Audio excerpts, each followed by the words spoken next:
Et ravi de vous retrouver dans ce Paris Direct. Il est 13 h à Paris, 20 h en Chine où Emmanuel Macron a entamé, ça y est, sa quatrième visite d'État, un déplacement qui l'a conduit ce matin à Pékin auprès du président Xi Jinping.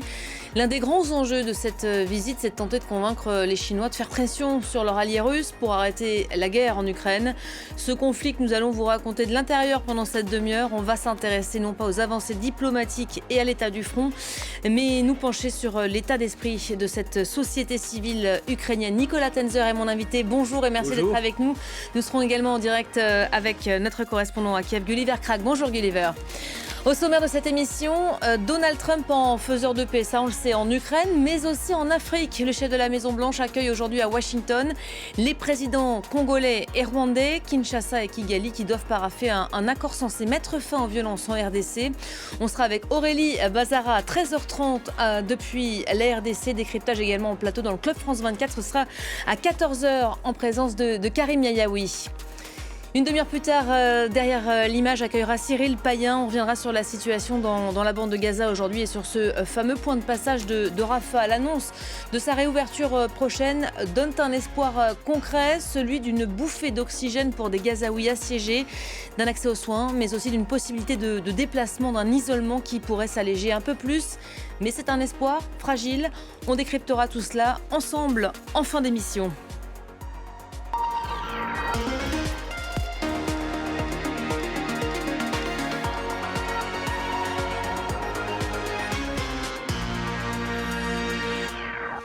Allez, dernier volet aujourd'hui de notre série consacrée cette semaine à l'Ukraine. Quand on évoque le pays, c'est souvent pour aborder la diplomatie ou la guerre en tant que telle, le front. Beaucoup moins pour parler des Ukrainiens ou de leurs ressentis, de leurs difficultés ou même de leurs réussites aussi. Il y en a.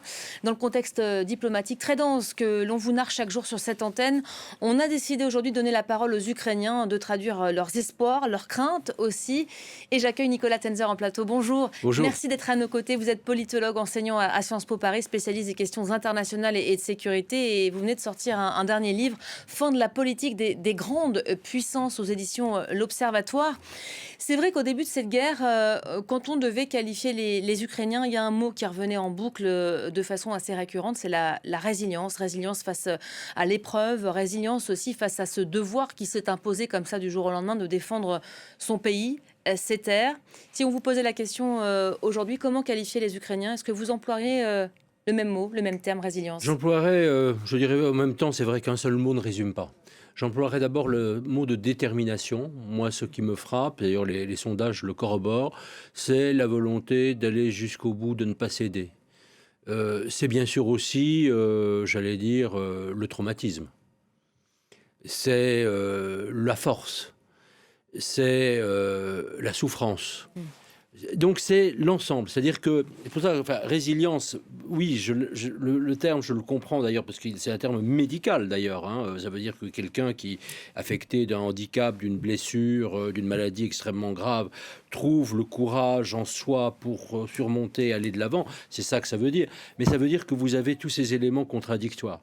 Parce que on sait très bien que ce que vivent les Ukrainiens, je ne parle même pas uniquement des troupes au front, hein, je parle vraiment de la société, c'est tout simplement la peur à chaque fois de mourir. Parce qu'on sait très bien que les bombes russes, les drones russes, les missiles peuvent tomber sur n'importe qui, à n'importe quel moment quasiment, enfin surtout la nuit, mais quand même à n'importe quel moment. On ne s'est pas habitué à la guerre en presque 4 ans, parce qu'on entend ça parfois, on entend qu'on s'habitue. On s'habitue sans s'habituer, et c'est vrai qu'avec, malgré tout, des frappes de plus en plus intensives, notamment de missiles, qui vont plus vite, c'est-à-dire que le temps, si vous voulez, d'alerte donné par rapport au temps de réception, si j'ose dire, du missile, se raccourcit, fait que, eh bien, il faut aller très très vite, vraiment très très vite aux abris, et que moi j'ai connu beaucoup de gens, chaque fois que je retournais en Ukraine, qui me disaient, mais ça m'arrivait aussi, on a une alerte, on descend pas. Aujourd'hui, la plupart des gens, quand même, je pense, descendent parce que vous avez ces missiles. Donc, ça veut dire aussi des nuits courtes. Et puis, parfois, effectivement, on ne descend pas. Et c'est ce que nous disait hier Emmanuel Chasse, qui est notre correspondante à Kiev et qui était sur ce plateau à votre place à peu près à la même heure hier. Elle nous disait, moi, je réside dans le quartier diplomatique, une espèce de zone verte qui est censée être mieux protégée. Autant avant les alertes, il n'y en avait quasiment pas dans le quartier. Autant maintenant, il y en a tous les jours. Oui, Ça a effectivement, changé en 4 exactement. ans. Moi, effectivement, je vois très bien ce que vit Emmanuel, effectivement, que j'ai d'ailleurs très souvent rencontré à Kiev, on a souvent discuté. Mais c'est effectivement, disons, une peur globale, mais qui n'aboutit pas, si vous voulez, à un abandon. Qui n'aboutit pas à un abandon. Et il y a un autre élément traumatique dans la société ukrainienne, c'est le fait que chaque Ukrainien, chaque Ukrainienne connaît parmi des gens de sa famille ou des proches intimes, ça, il y a eu des études là-dessus qui l'ont montré, quelqu'un qui a été tué, soit au front, soit dans les frappes contre des civils, ou qui a été très sévèrement mutilé.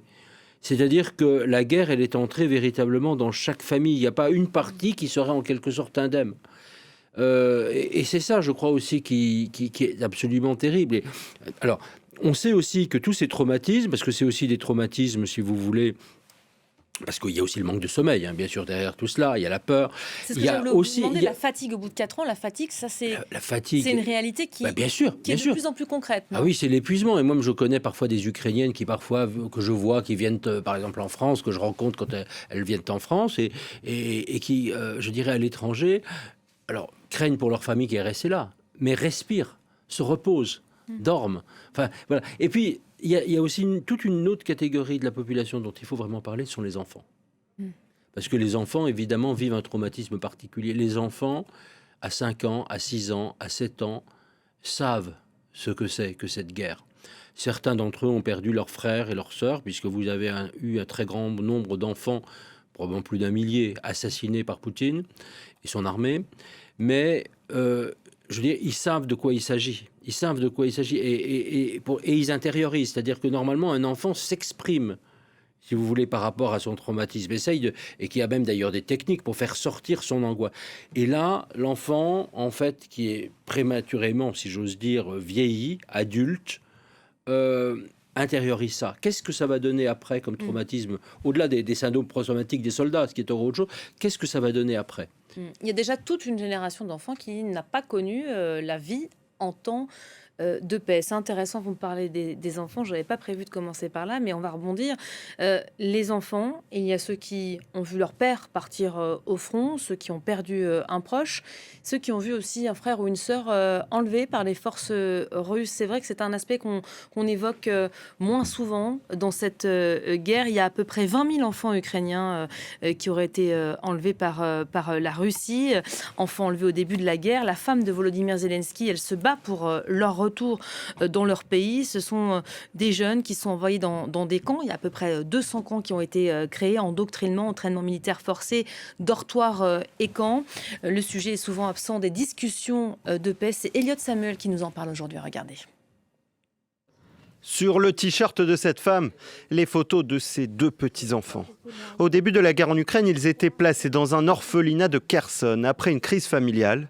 Très rapidement, ils ont été emmenés en Russie. Ils nous ont pris nos enfants, détruit nos maisons. On s'est adressé à la police et aux services sociaux pour savoir comment récupérer nos enfants. Une association française tente d'aider comme elle le peut les proches de ces enfants. Le plus difficile dans ce travail, c'est d'identifier les familles, de retrouver ces familles. La plupart se trouvent à Kherson, par exemple. Et donc, c'est très, très, très difficile de les identifier et c'est très difficile ensuite de les répatrier afin de les mettre en sécurité et de pouvoir travailler avec eux sur la recherche de leurs enfants. Selon les autorités ukrainiennes, environ 20 000 enfants auraient été emmenés de force en Russie ou dans les territoires occupés par les Russes. Un chiffre qui pourrait même être considérablement sous-estimé. L'initiative Bring Kids Back, ramener les enfants, a été lancée avec comme marraine la femme de Volodymyr Zelensky, Olena Zelenska, qui tente de se battre pour leur retour. Lundi à Paris, la première dame d'Ukraine a mis en avant ce sujet au Quai d'Orsay et en appelle au soutien international. Nous n'arrivons pas à sauver tous les enfants sans aucune aide pour l'instant. Aujourd'hui, la Russie renonce à nous fournir des informations. Elle viole les dispositions de la Convention de Genève. Près de 2000 enfants ukrainiens auraient pu être ramenés jusque-là. Mais beaucoup s'inquiètent que ce sujet soit trop souvent exclu des négociations de paix. C'est un vrai sujet et un vrai moyen de pression pour les Russes, ces enfants qui ont été capturés. Alors, je voudrais d'abord rappeler que c'est le motif principal qu'a retenu la Cour pénale internationale dans son arrêt du 17 mars 2023 pour lancer le mandat d'arrêt contre Vladimir Poutine et contre Madame Vova-Belova, qui est la soit-disant défenseur des enfants. Enfin, c'est le titre qu'elle a officiellement en Russie. Enfin, vous voyez dans quelle réalité alternative nous sommes, et qui est l'une des principales instigatrices de cette opération, effectivement, de kidnapping d'enfants. Alors, c'est un crime de guerre, d'après la Cour pénale, mais qui a statué de manière conservatoire. La réalité, c'est que c'est un crime de génocide. C'est que si vous lisez la Convention du 9 décembre 1948 sur la prévention et la répression du crime de génocide, il y a explicitement le fait de déporter un enfant, de le priver de, en gros, sa nationalité, de le priver de manière volontaire de toutes ses racines, y compris par des opérations de lavage de cerveau. Et de l'endoctriner, oui, parce que c'est ça dont il est question. Et d'endoctrinement. Alors, il y a ça, je crois que ça, c'est vraiment un premier aspect. Deuxièmement, on sait aussi, et ça c'était ce que disait la prix Nobel de la paix ukrainienne, Alexandra Matvichuk, c'est que dans les territoires ukrainiens aujourd'hui occupés par la Russie, vous avez 1,6 million d'enfants et d'adolescents. Là, on donnait le chiffre conservatoire de 20 000, parce que c'est 20 000 cas documentés. On pense que c'est beaucoup plus, effectivement. Mais 1,6 million d'enfants. Imaginez que ces territoires restent aux mains des Russes. Ces enfants, d'ailleurs, votre reportage y faisait allusion, et c'est très important, vont être enrôlés de force dans l'armée russe pour combattre non seulement dans un premier temps leurs frères et sœurs en Ukraine, mais après pour aller combattre les Européens. Ils vont servir comme chair à canon. Je veux dire, je ne sais pas si on se rend compte, je dirais, de l'abomination de ce que représente ce régime. Et c'est pour ça, effectivement, que imaginer des négociations et des cessions de territoire, c'est quelque chose qui est pas envisageable, sinon on dit à M. Poutine, vous avez le droit de continuer non seulement à violer, à torturer et à assassiner, mais aussi à déporter et à enrôler les enfants. Autre ce sujet des enfants qui est évidemment une priorité pour les familles ukrainiennes. La réalité aujourd'hui, quelle est-elle? On les a définis, vous m'avez dit le mot détermination, moi j'ai ajouté aussi le mot fatigue. Il y a un quatrième hiver qui se profile. On est avec Gulliver Crack qui est notre correspondant à Kiev, et je crois que même les journalistes, les correspondants, quand ils viennent ici, ils nous le disent. Bonjour Gulliver, vous êtes avec nous. Ils nous le disent que ce quatrième hiver qui se prépare va être particulièrement rude à vivre. En raison de quoi? En raison de ces infrastructures énergétiques notamment qui ont été lourdement impactées, voire totalement détruites pour certaines. Oui, tout simplement parce que la capacité de destruction de la Russie cette année est tellement plus élevée. On avait des attaques par le passé, quand il y avait 100 drones en une seule nuit, on appelait ça une attaque massive. Maintenant, c'est ce qu'on appelle une nuit plutôt tranquille. Une attaque massive, c'est 400, 500, même 600 drones et une trentaine, voire plus de missiles. Alors évidemment, cela produit plus de destruction et il y a des coupures de courant tous les jours, plus ou moins souvent un emploi du temps, sauf les lendemains de frappe où c'est plus chaotique et on ne peut pas prévoir à quelle heure on va avoir l'électricité. Alors ça, c'est une grande inquiétude par rapport à cet hiver. Pour le moment, il ne fait pas très froid, mais je sais qu'à Kherson, ils doivent avoir très froid aujourd'hui parce que le centrale électrique qui génère aussi le chauffage pour une grande partie de la ville a été mis hors service ce matin par une frappe. Donc apparemment, il y a 40 000 habitants de Kherson et les alentours qui sont sans chauffage aujourd'hui. Il y a eu déjà cet hiver quelques quartiers de Kiev qui sont restés pendant quelques jours sans chauffage. La même chose dans d'autres villes.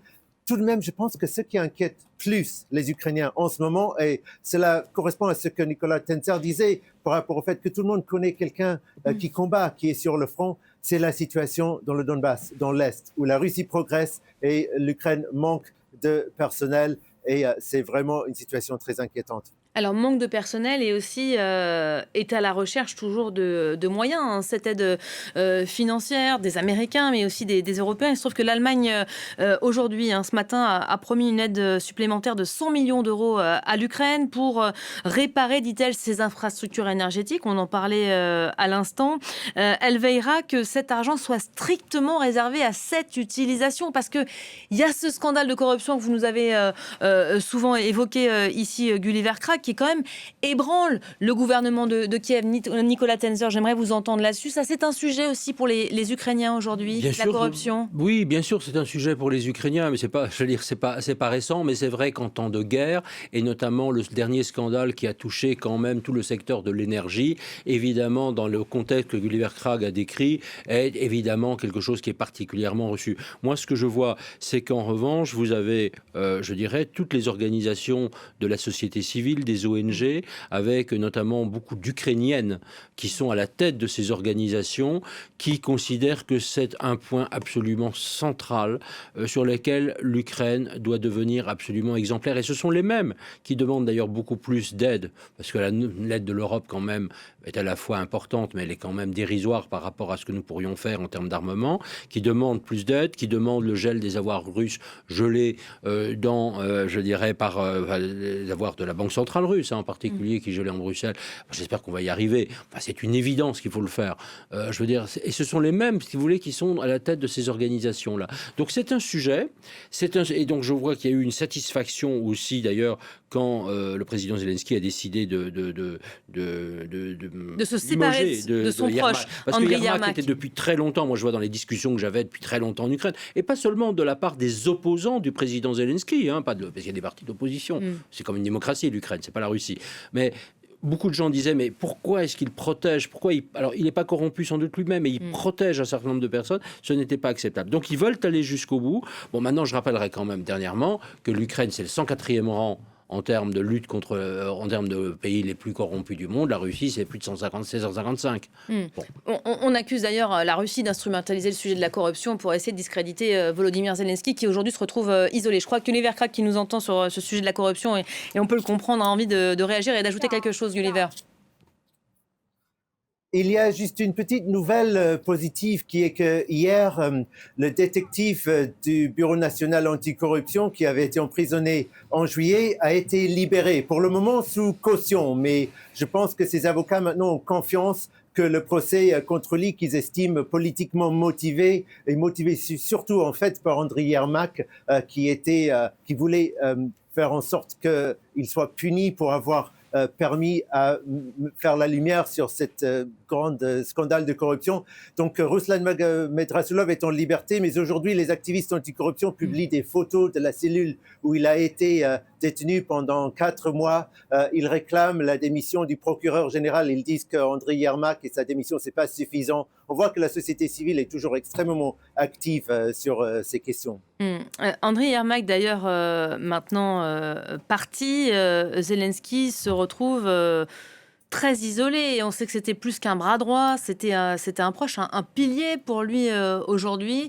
Il n'a jamais été aussi vulnérable, le président ukrainien, parce qu'on sait qu'il y a cet enjeu, les élections présidentielles en Ukraine avec le renouvellement, c'est ce que souhaitent les Russes aujourd'hui. Et après la multiplication des scandales, on peut redouter que cette question, elle commence à faire son chemin dans l'esprit des Ukrainiens. Oui, elle n'est pas d'ailleurs complètement nouvelle. Je veux dire, moi je me souviens en 2023-2024, sur d'autres types de sujets aussi, sur le côté très autoritaire du pouvoir ukrainien, notamment avec les accusations contre Yermak, qui était un peu celui qui d'ailleurs maintenait une sorte de chape de plomb, et notamment sur le rôle des collectivités décentralisées qui perdaient en partie leur autonomie. Il y avait beaucoup de reproches. Donc ça, c'est une réalité. Alors, c'est très paradoxal de voir qu'on peut penser que si vous aviez des élections aujourd'hui, il n'est pas certain que le président Zelensky serait réélu. Et en même temps... Ce qui était faux au début de la guerre. On voyait que malgré les scandales, les Ukrainiens continuent à lui être fidèles. Mais ils lui sont aussi toujours fidèles dans la conduite de la guerre. C'est-à-dire que vous avez personne, y compris d'ailleurs les chefs des partis d'opposition, les grandes figures de l'opposition d'avant, qui aujourd'hui disent qu'il faut absolument que le président parte tout de suite. D'abord parce que ce n'est pas possible constitutionnellement. Parce que tant qu'il y a la loi martiale, et en temps de guerre, vous avez la loi martiale, il ne peut pas y avoir d'élection. Puis imaginez, vous avez les territoires encore occupés par les Russes, vous avez la situation de ceux qui ont dû partir dès 2014 pour certains, certains depuis 2022, mais enfin d'autres depuis 2014. Comment est-ce qu'ils vont voter ? Il y a une partie de la diaspora. Donc, pour l'instant, on n'a pas du tout résolu ces problèmes-là. Et aujourd'hui, la priorité des Ukrainiens, c'est bien sûr maintenir la pression sur la lutte anticorruption, avec effectivement le risque d'insatisfaction que cela engendre, mais surtout continuer l'effort de guerre. Et sur l'effort de guerre, même si vous pouvez avoir des critiques parfois contre tel ou tel chef militaire, telle ou telle opération qui a été malmenée, etc., vous avez quand même un soutien de la société ukrainienne. Il ne s'agit pas d'abandonner le combat, il ne s'agit pas non plus de se focaliser sur ces sujets internes au détriment de la poursuite de la guerre. Le regard que portent les Ukrainiens sur la diplomatie, parce que je disais en introduction, on parle tout le temps de diplomatie, pour au final un résultat assez mince. Là, on est dans un moment où on espère beaucoup, on entend en tout cas certains dire il y a des chances que ça fonctionne. Et on voit que même ceux qui en doutent, je pense notamment aux Ukrainiens, aux Français, aux Européens. Là, il y a Emmanuel Macron qui est en Chine, qui va plaider la cause de l'Ukraine auprès de l'un des alliés principaux de la Russie, à savoir la Chine, Xi Jinping. On va peut-être écouter Emmanuel Macron, c'était il y a quelques heures et on en reparle juste après. En tant que membre permanent du Conseil de sécurité des Nations Unies, nous avons une responsabilité particulière et je crois que nous devons tout faire pour que justement les compromis soient trouvés, mais que derrière le droit international soit préservé et que la stabilité soit tenue dans la durée.